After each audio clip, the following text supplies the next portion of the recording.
Good afternoon, I'm Steve Gutman. I'm co-founder of Stuffstr. Do any of you have a garage or a basement that looks like this? Well, if so, I'm not surprised. The average American home actually has $7,000 worth of completely unused stuff in it. Moreover, 4 out of 5 things in your home are typically used less than once a month. At Stuffstr, we believe that every item should be fully utilized and then passed on or sold and ultimately recycled. So what is Stuffstr? Using our iPhone app, you can connect to your favorite retailers and then view a complete inventory of all of your recent purchases. Click on any given item, and you'll see full product details, links to resources like manuals and installation guides, and the opportunity to share and ask others who have bought the same product about the product if you're having any issues or problems with it. But the real magic happens next. When you're invited, you're prompted to tag each of your items in one of 3 ways.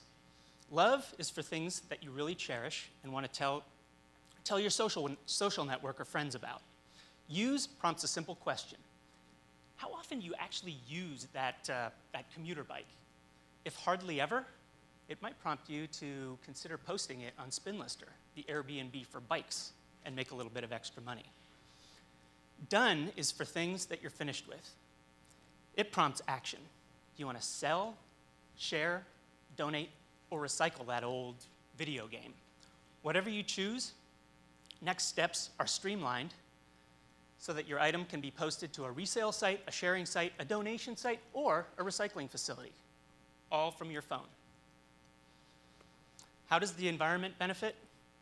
Well, the embedded CO2 emissions in the stuff that you buy every year is about equivalent to all of the CO2 emissions of all of the cars and light trucks in this country.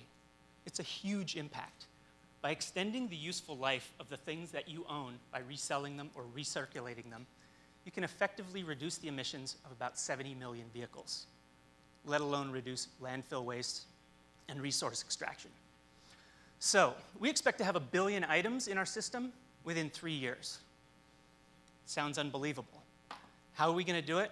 Well, we're working with some of the largest retailers in the United States, including 2 of the top 5. They understand the value of the post-sale product lifecycle data that they currently can't get, and we are collecting through our app. They want that data. So going back to that garage for a minute, if your cluttered garage ended up looking like this, wouldn't you be happy?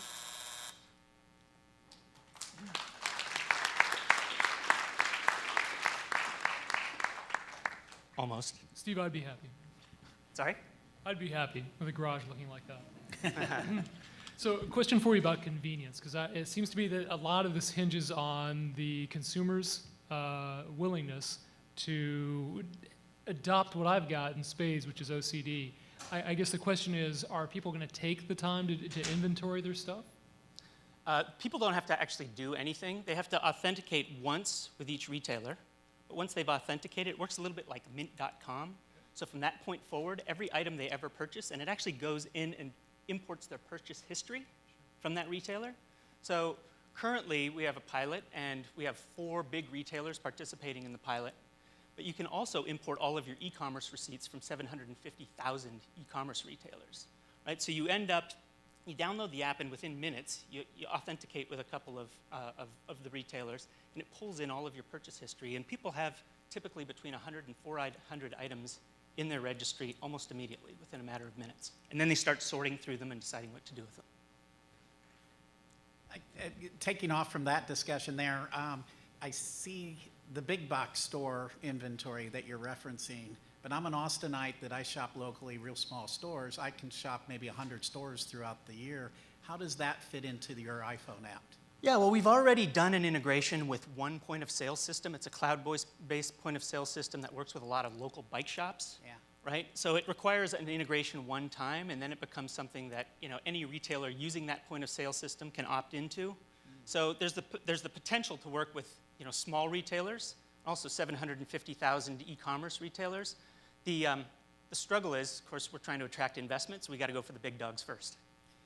And a secondary question, I own a lawnmower that I use an hour and a half a month, and I want to keep it, I don't want to sell it, but is there a way for this app to be encouraging reuse within my neighborhood, where I still own the item? Yeah, absolutely. That's the sharing links I mentioned. Those are for tool sharing applications. Okay. There's these existing platforms. They're all inventory starved. But once we have all of everybody's inventory, we can feed all these different marketplaces, whether they're sharing marketplaces, resale marketplaces, recycling, opportunities, and even donations to charities, because they're usually looking for something very specific, and we can feed them those items if the person's ready to donate them.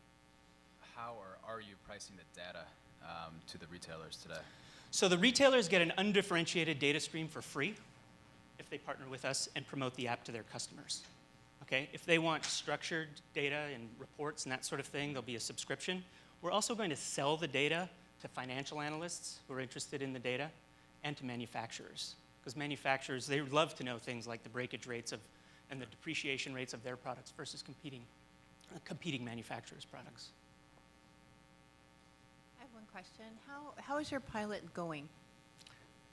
We have to talk afterward. Okay. Let's talk after. We actually just started the pilot, so I don't have a ton of data.